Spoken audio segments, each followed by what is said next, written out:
What up? What's good? What's good? What's good? How you doing? Good. We did it. We did it. How Absolutely. you doing today? All is well. All is well. Just spending time with the kids, playing at the park, just kicking back, relaxing, and getting ready for the next wave, the next season. So where are you? What part of the country are you in right now? Right now, I'm in Los Angeles, California. I'm Okay. up And Hollywood. what up, Briggs? So let's take it back. So where were you born and where were you raised? I was born in Philadelphia. Um, I don't know where I was raised. I was kind of like everywhere. I don't really have like a specific origin of where I was raised. That's the thing with me. I've been kind of like everywhere. You know, So if somebody would ask you, hey, as a child, long before I got here, as an adult, I lived for a pretty good amount of time as a child in Philadelphia, okay. but I lived in Salt Lake City too. Like, I lived Oh, in a lot of places, man. okay. You know, Hey guys, please subscribe and smash that like button. And if there's any fighters you want us to interview or anything else, any questions or comments, hit us up. We're here for you. Okay. Where'd you go to high school? Where were you in high school? I went to Beverly Hills High School for a second, and then like I spent like a pretty large portion of my high school years in Mexico in Guadalajara, and that's Okay. where I learned how to box. I learned how to play the guitar, and I just took that and ran with it. I asked because I feel like where we are in high school, for the most part, kind of shapes who we are. You know what I mean? Depending what state you're in. That age is real, like it's a real moldable age. I feel like. Well, I don't know, man, because I spent my high school years like on the run, like with no ID, no true identity. I wasn't molded to the society or any society for that matter. So I have a very interesting take on things. I Okay. things for what it really is, and the truth for what it really is, like in the world. But it's hard living like me because I'm alone. Like Right. I don't Right. I don't really associate like that with almost any ethnical background. Well, Does that make sense? what is your ethnicity, by the way? I I don't even know. I have no. You know, You don't know? closest thing you probably could call me is an African American, but then like I mean the best thing in the world is like realizing like okay, I was born in Philadelphia. You know, I would and definitely not the brightest place in the world or even in America. It's probably one of the worst slums in America for sure. Like by a long shot. Yeah. Um, Yeah. and I've acquired a lot of uh a lot of things happened in my life. I acquired a lot of experiences. I understood what it means to like live as a poor person, as a rich person, as a homeless person. You know what I mean? As a child, as an adult, I lived multiple different lives, and I just have a very interesting um, take Okay. on experience in life. Yeah. Okay. So, how old were you when you first stepped into a boxing gym? I believe I was like 16, 17 years old. I was in Guadalajara at this gym called Comude Boxing Gym. It was and like my friend, I had a friend out there named Rodney. He had took me out there, and I don't know. We got together, and then it was like, you know what? Hey, what's like the most reckless thing I can get into right now? Let's go to a boxing gym. Surely that will kill me. So did you get in a lot of fights growing up? Were you like a fighter? I mean, I got into a lot of fights just off of the simple fact that, like, one, I look different, and two, I'm never in like a place where like of belonging. You know what I'm saying? Like, Right. does that mean like if Yeah. I'm a guy out of nowhere and pretty much everywhere I've been, it's not like I've had like long roots Right. and like my my way anywhere. So like what ends up happening, like eventually somebody will have to test me and somebody will have to push me and like try to like see like what I'm about. And that's when I gave him a good old fashioned ass whooping. But then that was that. Then Okay. After Okay. that, it was cool and people would leave me alone, but I never really had like that place. So the only home I've ever known is with my back against the wall, like in and like the eyes stacked against me in big fights.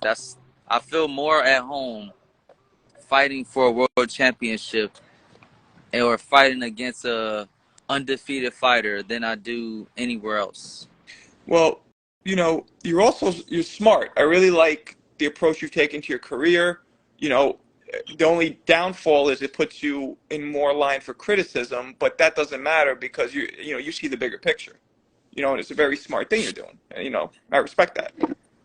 Well, yeah. Um, I like things is moving. I'm gonna be making a very, very big change in my career very, very soon. But Okay.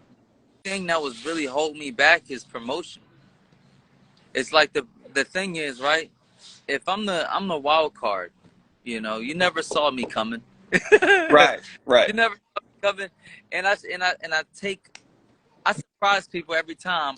Every time you see me, you're surprised. You're surprised by what I can do, cause like there's no real handle on exactly what I'm capable of. Right. Right. No, I mean, so. Very, very large layoff, and Uh-huh. then like multiple layoffs within boxing. Where it's like, okay, one fight 1 year go by, another fight 1 year go by, a lot of things like that. So you really can't really put your hand on my development. You can't Right. really put a hand on the pulse of my development. So, So it's scared. so right. It's, No, I know. I get it. So wait, I just want to pull back a second. In terms of your amateur career, how many amateur fights did you have? I don't know. It might have been like 70, 80, Something 70 like that. fights or something like that. Okay. I got And to go when I first started. They okay. were just brawls. Just the Mexico fights was more like professional fighting almost in a sense than anything else because you finish them. Right. Right. Right. Right. And were The you? Are you? Are person, you? the What's person that? that, like they won. Uh-huh. Like there was no points or nothing like that. So it was like a They were like a smoker kind of. so like yeah, I will always come in there and like I'll have everybody booing because of course I look different and everything with the afro and all that stuff. You know what I mean? They used to call me Apollo back in the day. I was Creed. um, Okay. yeah, Um. out there. Now, Paulo, you know what I mean? That's what they say. Or they'll call me by my name, my other name that I was going by, which was Romero. That's actually my name, but like That's it's my middle name. that's your middle name. Yeah, Blair Romero. Okay. I have a Spanish middle name. Um. Yeah. um Yeah. okay. So, how old were you when you turned pro? Um. Turned pro like in 2012 or something. So I turned pro probably around like 23, Okay. 22. Okay. But Okay. then, a freaking nature fighter is incredibly dangerous. Yeah. But the problem is, it's incredibly dangerous for everybody. So what ends up happening, a lot of freaking nature fighters you won't see, or something will happen. You know, like Then let me just break down what a freaking nature Please. fighter is. A freaking fighter is a fighter that has so much ability, so much talent that is unfathomable. It's like you can't even understand how much ability that person could possibly have. Okay. You'll never see the actual true limitations. Okay. That's Roy Jones, Manny Pacquiao, Aaron Pryor. There you There's go. tons. They come out there every once in a while. They show up, Nassim Hamed. Yes. There's like a lot of those guys. They just, every once in a while, they get an opportunity and they become Roy Jones. Right. But you know what I mean? But other times, people try to destroy them before they become anything. And Philadelphia has that type of thing. They have a lot of incredibly talented fighters, but you'll never see them. There's not enough resources, and everybody would love to backbite you and backstab you and try to stop you before you make it. right. Like Right. that's what happened with my career. Like I'm by far better than almost everybody in boxing, and I can prove it if they tried. If they tried me, You but you looked really good in your last fight. yeah, Um, and that motherfucker, how tall was he? Well, how tall are you and how tall was he? Do you know how tall he was? height difference wasn't that different. I mean, I'm He, 5'11" and a half, and he's probably 6 foot, or maybe 5'11" too. he looked He, taller for some reason. Maybe because you fought lower. I might be like maybe the same height. I might be like around the same height. Okay. You know, I'm Okay. pretty tall for Your weight. my division, for my weight. Yeah. Yeah. I hit a growth spurt late in my life, like recently, honestly. Oh. I hit a growth spurt at 29 years old, 29 to 30. I hit a growth spurt. My body started like chemically changing. My body started growing, getting taller. I went through puberty again, like so, like that was different. Okay. You know, everybody swore to God I was on steroids. Get your sister. Highland. Get your sister. So that was different, you know, going through that whole process. Yeah. Yeah. When did you come up, or what was the process behind coming up with the nickname, the Flair? Well, Blair the Flair came up with it came up during my years in Philadelphia. There was a trainer that goes by the name of Brother Nazim Richardson. I know who he is. Yeah. He passed away a few years ago, but he called me Blair the Flair back in the day when he used to come up to my boxing shows and all that stuff, and as an amateur. Uh-huh. You know, as an amateur, he's like, come on, Blair, Blair the Flair, let's go, let's get it.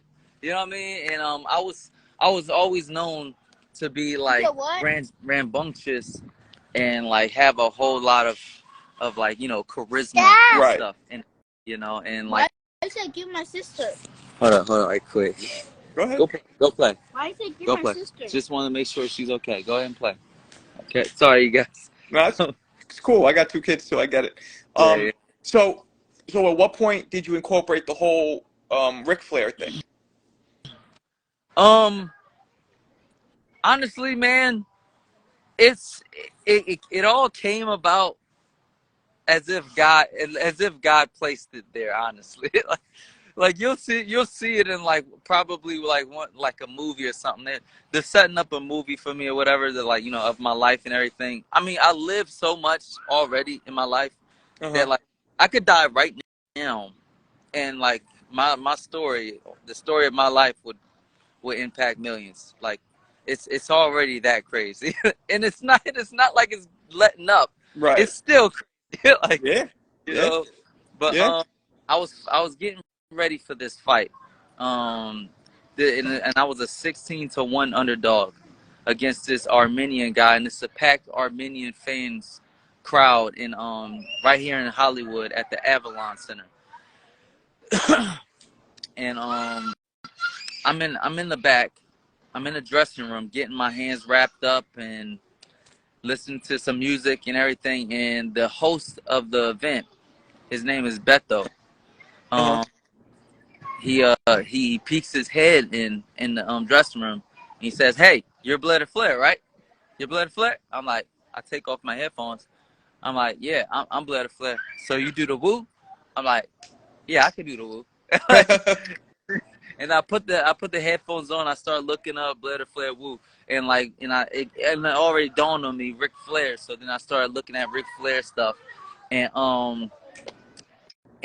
I just like watched it for a second, and then I went out there and performed. I destroyed the fighter, and I wasn't supposed to even win a round. I was supposed to get knocked out in that fight. And then I put on a big performance, and then at the end of the fight, the host, he's like, "Okay, are you going to give us the woo?" And I did the woo, and it became a hit in every single fight after that.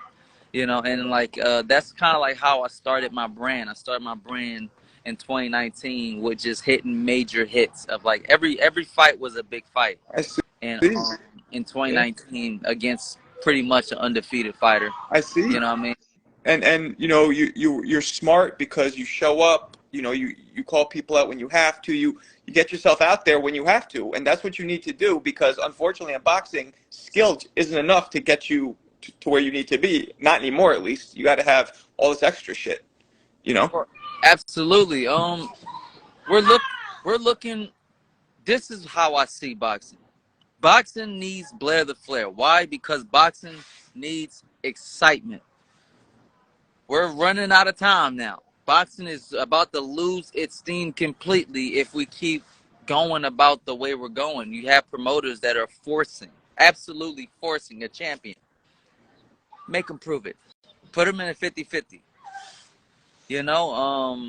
It disturbs me because then you have a whole lot of fights where there's a whole lot of fights that are like, oh man, that guy got robbed. No, like run it back then. Well, He didn't get robbed, or did he? You know what I mean? right. Type of thing like that. I feel like promoters are forcing champions. Well, And, a good example of that, I don't know what you think about this, was when that stoppage against Rolly and Barroso.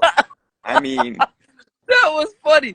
It like honestly, like I love Rolly. Rolly's a good guy and all, but man, when boxing is sick of you, they call me. Then I got calls like, look, you should fight Rolly right now. We should fight Rolly right now.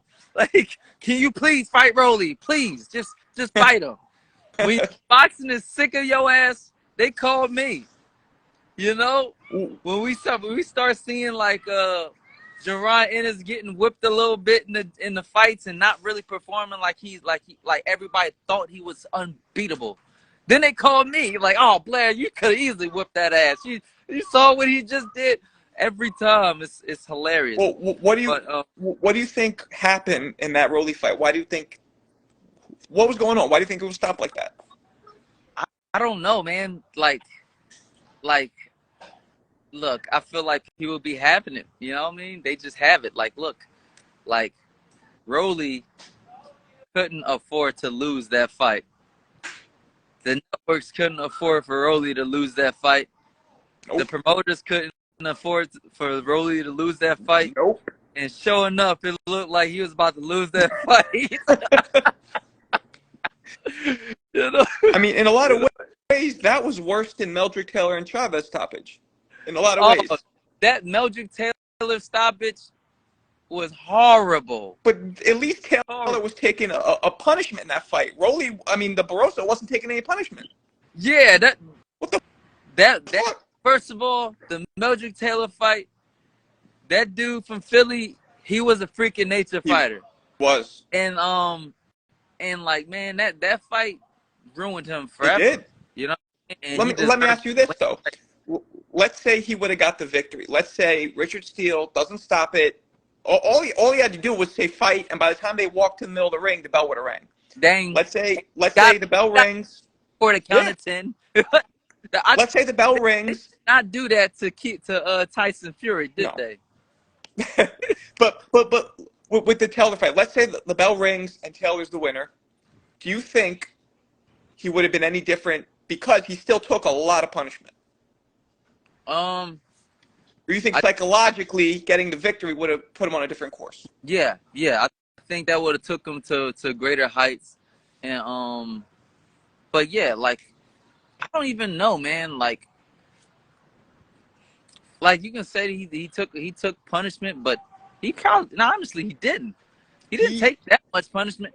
I think it's just over the course of years. Like he had dog fights for years. Oh, I just mean that one fight he took punishment against Chavez. Yeah. I think he would have went off to do better and bigger things. And yeah, he would have definitely been punch drunk from just fights in general. Maybe we would have seen Meldrick Taylor versus Pernell Whitaker, which would have been very interesting. You know what I mean? Very interesting matchup. And things like that possibly would have happened. But we were talking about how you were saying how people are chosen to win. When Ryan fought Tank, I've never seen this before. This is all within the same year. There's a knockdown, yet it's a 10-10 round. Who put that though? One judge scored a 10-10 round when Tank dropped Brian. Yeah, yeah. You see what I'm saying? Like, it's just a lot of dirty shit in boxing, and they need to get their shit together before they lose it. Boxing is losing its strength, is losing its credibility, It is. and promoters are losing their credibility. Boxers are losing their credibility, and people need to get their shit together. You Right. know, Right.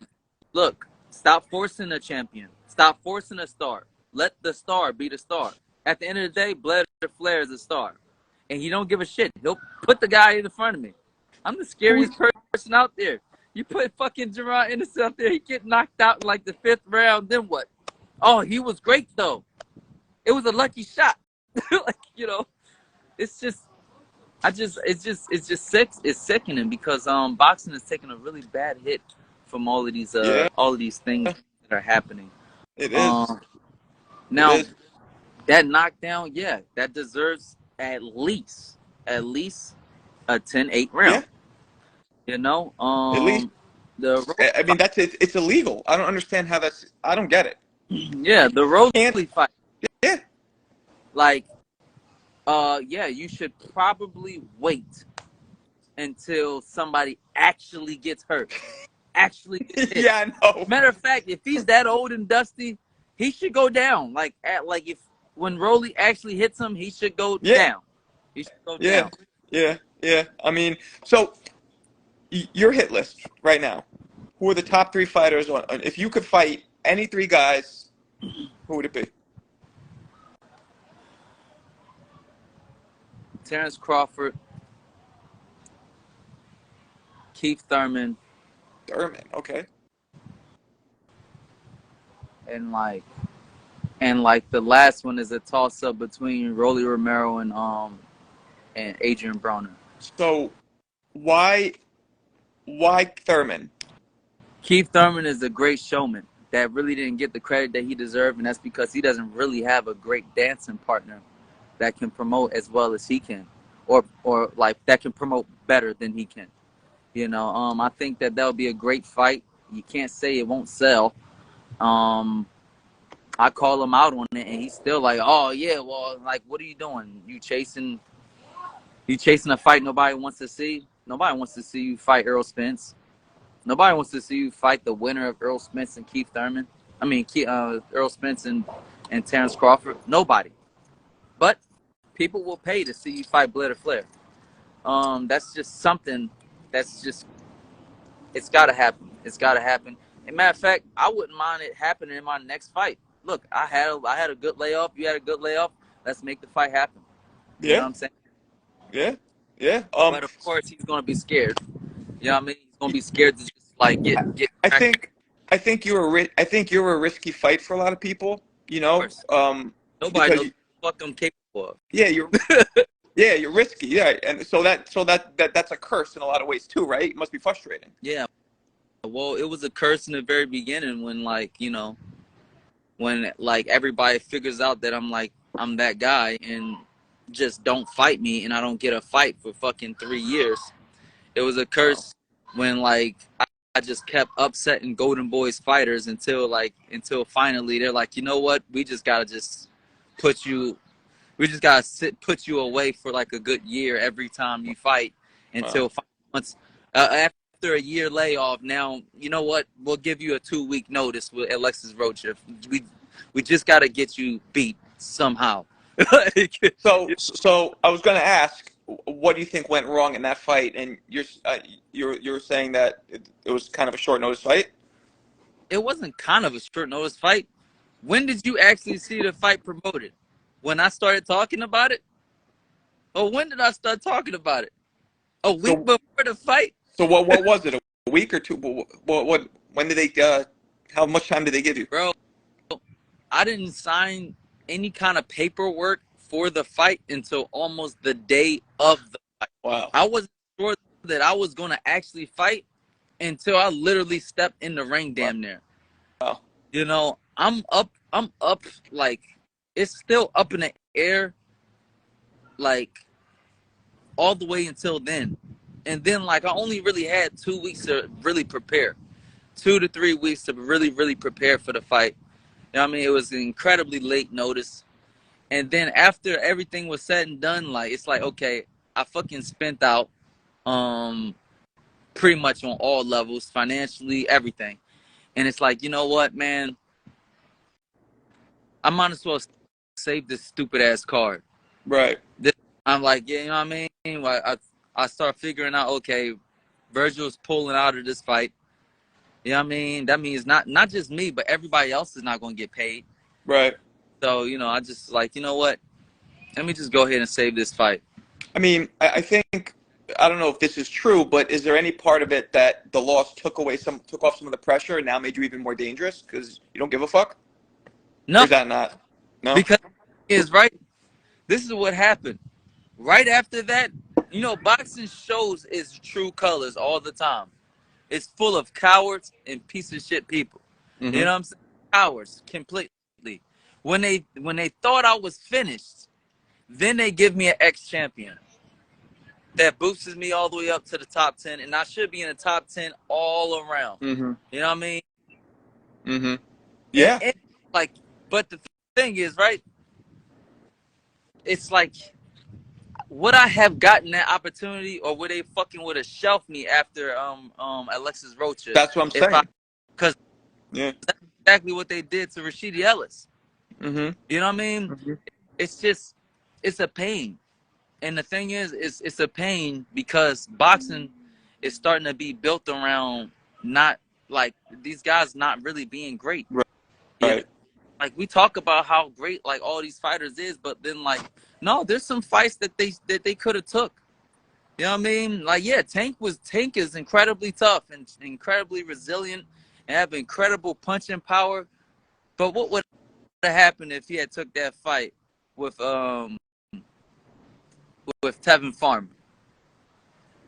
I mean, he had a belt. There was no reason to ever say, oh, yeah, no. It's not like it wasn't going to sell. Right. He's like one of the biggest, hottest stars at the time, at his prime.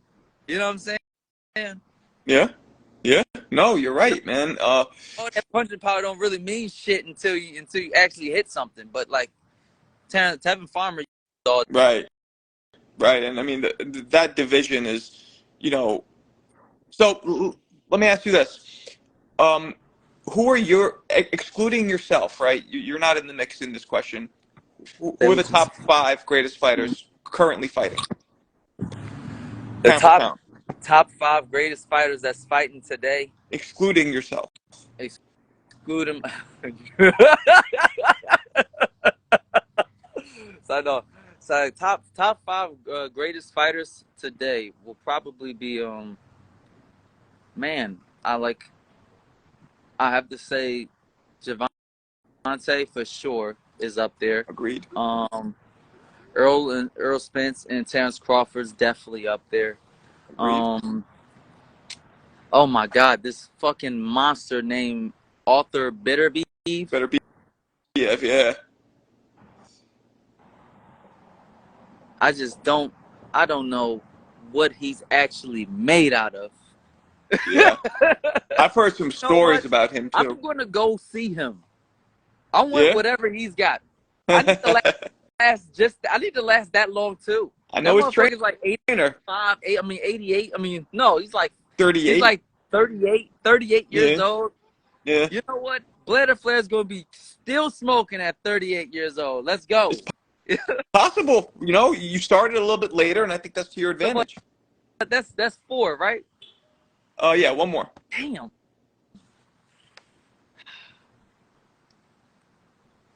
You know something? I'm gonna have to go with Devin Haney. Yes. Really? I said it. Okay. Yes, Devin Haney. Okay. Regardless of the controversial win over Lomachenko, he fought him. You know, he didn't have to fight him. He could have fought a bunch of piece of shit dudes. You know what I mean? Well, he had all the belts. Does that put Teofimo back in the mix? Yeah, I would love to see. Well, I don't know, man. I don't know. Everybody's moving up to 140. I might just go down to 140 just to slap him up right Could you quick. make it? Could you I make think it? I probably can. I probably can make it. You Ooh. know, it's just it was really tough one time, and I had a draw. I didn't have a good go with it. You know, trying to make 140 was tough. It was Right. tough on my Well, body. what do you walk around at? Like I walk around like 63, but like my body is not really meant to like fluctuate like that. I have a lot of power, a lot of muscle mass on my body, and Uh-huh. I'm just pretty much like wherever I'm at, I'm there. And Right. that's it. Like I don't really fluctuate going up and down in weight. You know what I mean? I Right. don't really get that fat. I don't. You know what I mean? It's Right. Right. so I'm just I don't know. Are there any fighters that you learned from, that you emulated? Anybody who influenced you a lot? Well, yeah, of course. There's a lot of fighters. I look up a lot of things. I watch a lot of things, and then I take a little bit from there, little bits and pieces, and I just try to make things work. You know, I figure something out. The hardest thing in the world is finding out who I am. The hardest thing in the world is trying to figure out where I fit in all of this stuff. The problem with me is that I got a lot of weapons. I can do almost anything. You know what I mean? Yes. Yeah. And you're southpaw. Are you naturally? Do you eat and write with your left hand as well? Yeah, yeah. Okay. So I you're a like, but southpaw. there's almost no limitations to what I can do. So then the problem is like trying to bring things down, trying to slow down, trying to figure out what to use and what not to use. You know what I So mean? So then I yeah. look at the other fighters that have limitations, and then like it's like okay, this is what they're like their specialty, and then I try to figure out how to specialize myself in that particular place, like given certain types of fights. Yeah. You know, certain Yeah. Yeah. types of fights I might need to like just come forward. Some fights I need to move a little bit more. Right. Some Right. fights I need to do certain things to trick a person's eyes because like you know 9 times out of 10 if they got really fast reflexes, shit, it's you're gonna get countered. You're gonna get countered or you know something like that's gonna happen. So what do you mean by trick their eyes? Like, give me an example. Um, if you find a way to deter somebody, like make somebody look one way while they hit and then hit them in another place where they don't see it coming, things like that. There's a lot of things that you can do. Most times you have to gamble because the whole idea of being able to do that is that you're gonna hit them. You're gonna have to hit them in exchange. Right. Right. Ain't no counter punching this shit. You're gonna Right. have to blast them and put them out. You know what I mean? A good counter punch. You know what beats a good counter puncher? What? A good exchange puncher. That's true. You know what I mean? Yeah. That's You true. can't counter punch that shit. Right. Right. You know? That's You true. know? No, I mean you showed a lot of different tools in the last fight with Booker. And it was great to see. It was great to see. I think I don't want to say you surprised a lot of people because your skill has always been there. I think the one thing that I don't like is that people sometimes go. They don't like the fact that you're flamboyant, that you promote yourself, and that's so stupid because it doesn't make any sense, and it leaves you for more criticism. But them criticizing you is actually helping your cause to make you even more popular. I mean, it's like this. People do like that. A lot do. No, a Well, lot do. whether A lot. they like know it or not. Like there's people that don't like it and they don't even know why they don't like it. It's weird. You know, Yeah, I don't get why would somebody not like. they're still fans too. Right. Right. Right. You know, the thing is, right? We have multiple different types of fans. We have fans that like flamboyancy, that wants to see something that's exciting, And then we have the people that wants to see that too. They just believe, but the thing is, they have gotten accustomed to like sport. They got accustomed to the "I told you so." Oh, Yeah. this guy's gonna win, and this, and that, and I like blah blah blah. And then like when he wins, oh, I told you so. See, I told you like that. See, he's gonna be the champ, obviously, you Yeah. know. And then there's a person that finally comes out of nowhere, and then completely wrecks Uh-huh. like this whole idea of like how you thought things were supposed to go. That's when you have people like me, people like Manny Pacquiao that disrupt things and is the disruptor of like promoters promoting to force guys to be champions and all this other stuff. Right. But like I feel like people have gotten so like lost and in love with this idea of politics and politicking and manipulating their way. Oh, if I could just take this guy, I would match him here, and then finally get to the world title, and then he'll fight somebody, and obviously he'll win because he has no damage and everything. This Right. and that. Like, you know, it's people fall in love with the money making, the business side of boxing, and the problem is boxing is losing its shit Yeah. to such a level that flip all of that. Yeah. I mean, Yeah. forget all of the business of boxing, because the business of boxing ain't helping boxing. No. It's a friend. No. The No. business of boxing is hurting boxers, it's hurting fans, and it's hurting promoters. It's hurting everybody. Yeah. No, and you know you're doing it the right way. You're doing it the right way, and you know, like you said, regardless of what people may think, you're still entertaining them one way or another. At the end of the day, like, and say that like I was just a good fighter. I said I was a great fighter. I said I was the great one. I said that I was the most exciting fighter, the most exciting man in boxing. That's that's because I am. Like, you know, like I came out there and I always put on big shows, and you never see me coming. And not one fight. Yeah. Not one fucking fight that you ever see me coming. Like I fight any of these top guys, and trust me, I beat them. Like, but you wouldn't see it coming. Who do you think would give you Virgil the most? Ortiz. You What's put that? Blair in a fight with Virgil Ortiz. In a fair fight. Don't give me no fucking 3-week, 4-week notice. You put Blair to Flair in a full training camp. Don't talk about no rhabdomyolysis again. You know what I mean? Put him in a full fight against Blair to Flair and see how tough he really is. You know? Odds is Blair to Flair wins, but you'll never see him coming. So many No. people save money, and so many people will end up rich There you just go. from bets alone. Who? If Who? exciting man, I don't know what it is. No, I agree, man. Absolutely.